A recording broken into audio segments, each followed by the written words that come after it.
You live in a society where pollution has hit home, leaving a fertility crisis in the hands of the elite but at the cost of the marginalized. Once an ordinary citizen, now deemed a sinful, two-limbed, reproductive machine to society. You're left being dictated for every decision you make. This is where reproductive rights and fertility politics arise. Hi everyone, this is The Handmaid's Tale Novel Insights Real Impact, Season 1, Episode 12. This is Mandy May. I'm a professional scuba diver at SSP, finding credible sources and sharing connections from books to the real world. I'm Tara Kay, a 21-year-old private investigator who gathers, analyzes, and reports information. I'm Ashley 8, a 19 nursing student and part-time clinic assistant. And I'm Somi. I'm 17, a full-time student at Harvard Dental School who's detail-oriented and prioritizes all voices to be heard.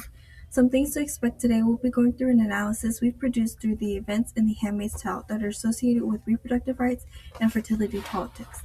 We love to have an open conversation, so expect a lot of feedback and conversation back and forth. We believe conversing over topics is the best way to gain more knowledge and develop your own opinion. So all in all, we love a conversating style podcast. Before we begin though, we'd like to give a big thanks for today's sponsor, Panda Farts and Shell Scuba Production.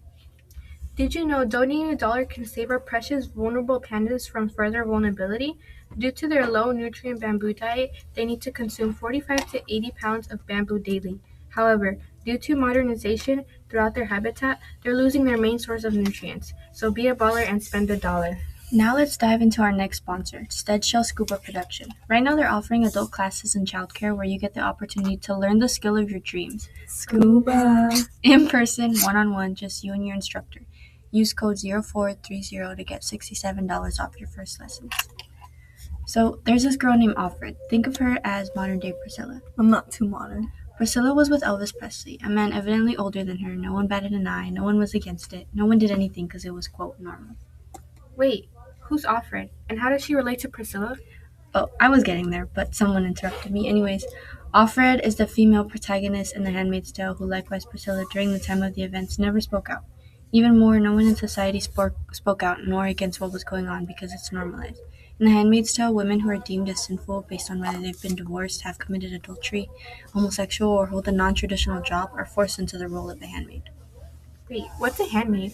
By Google definition, handmaids are fertile women forced into sexual servitude by the totalitarian regime of Gilead to bear children for elite, infertile couples. Stripped of their rights, identities, and names, they are valuable state property known by their commander's name. Wait, are any of the events in the book real? Surprisingly, yes it is. Think of it as Romania Decree 770, for example. It occurred between 1966 to 1989, where the state would monitor women's reproductive lives, which included mandatory monthly gynecological exams for female employees. The person who enforces genuinely believed that a larger population was necessary to support the aggressive industrialization and to establish Romania as a stronger power in the European continent. Oh, okay. With that in mind, I can understand that Margaret Atwood has maintained that all throughout that nothing in the book hasn't already happened at some point in history. Yes, the events in the book are real. Because of these events throughout the book, we were each able to develop our own claims based off them. For instance, the standards women have to uphold and society strips them away from their body autonomy. During the monthly ceremonies in The Handmaid's Tale, women are forced and expected to get pregnant regardless of their individual desires. Even more, women are forbidden from having the option of taking birth control, and fertile women are forced to carry pregnancies, and again, regardless of the individual desires. As a handmaid, it's evident you're standardized to have to be pregnant or have to carry pregnancies against your own will, and alongside that, you're not even able to take birth control.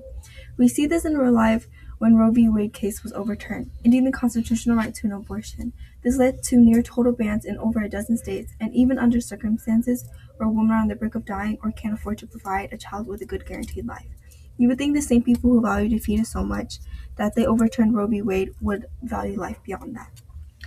I was able to make the claim that in The Handmaid's Tale, women are being seen as only a womb, giving women very little options and giving them a standard to follow.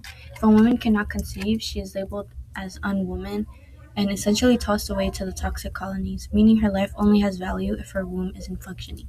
This reminds me of when abortion and birth control were banned and women were subjected to monthly gynecological exams to ensure they were productive for the state's economy. Conversely, women deemed unfit by society, often minorities or the poor, have faced forced sterilizations in the US, Puerto Rico, and California prisons, proving that when women aren't being forced to breed, they're being told their wombs are a threat to society. Even in real life, we have similar themes of how women are only being seen as wombs. Real-world examples just give us a deeper understanding of how severe these limitations are against women. I agree, which made me produce the claim that when reproductive rights are taken away, women's bodies are treated like property valued only for having children. This was a theme that was carried down the bench all throughout The Handmaid's Tale, through the monthly rituals where they were forced against their own will to have sexual intercourse, all for the purpose of producing a child for the elite. Disgustingly enough, this happened during the Khmer Rouge. The predators didn't need a gun to their victim's head to comply. They were forced into marriage and rape, which caused intense fear that was the equivalent to a gun to one's head. This ties into the idea that women in Gaili lose their freedom and are forced into the authority of the men. We see in The Handmaid's Tale that women aren't even able to do what would actually be beneficial to society, which is being able to read and write. This makes them vulnerable based on the limited skills they have, ultimately having to rely on men. As crazy as it sounds, we see this in Afghanistan under the current Taliban regime. The Taliban has forbidden girls from being able to attend secondary school and universities. It has only gotten worse as in the early 2026, the Taliban education minister had confirmed that it's a permanent nationwide ban on all women and girls, limiting them from attending to school beyond primary level. So throughout this book, reproductive rights and politics is very evident in it, to the point where our claims have pretty much clashed. Let's look back at the book real quick. The Handmaid's Tale is set in the near-future dystopian society of Gilead, a totalitarian society in what was once the United States. In Gilead, strict religious laws control every aspect of life, especially women's lives. Fertility has become something rare, and women are stripped away from their rights.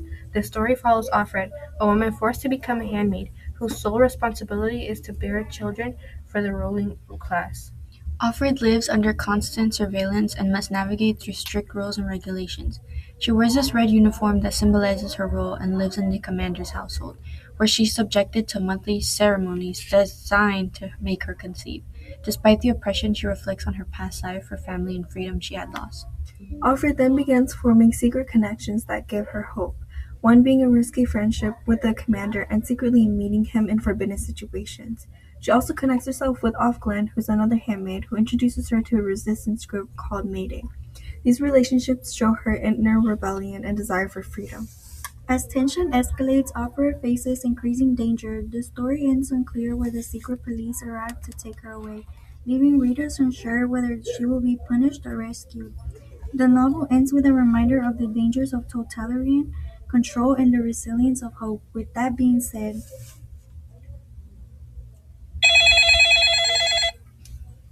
Looks like we've got a caller. What's your question? How does The Handmaid's Tale portray fertility as a politic resource, and to what extent do modern governments treat reproduction as a matter of public policy rather than individual choice? That's a great question. Let's break it up.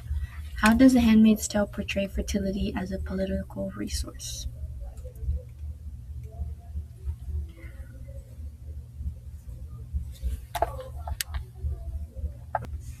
Okay, I would say that The Handmaid's Tale shows how authoritarian, religious, or purely utilitarian regimes can turn biological capacity into a resource for political power. So rather than helping the woman, it's used against them.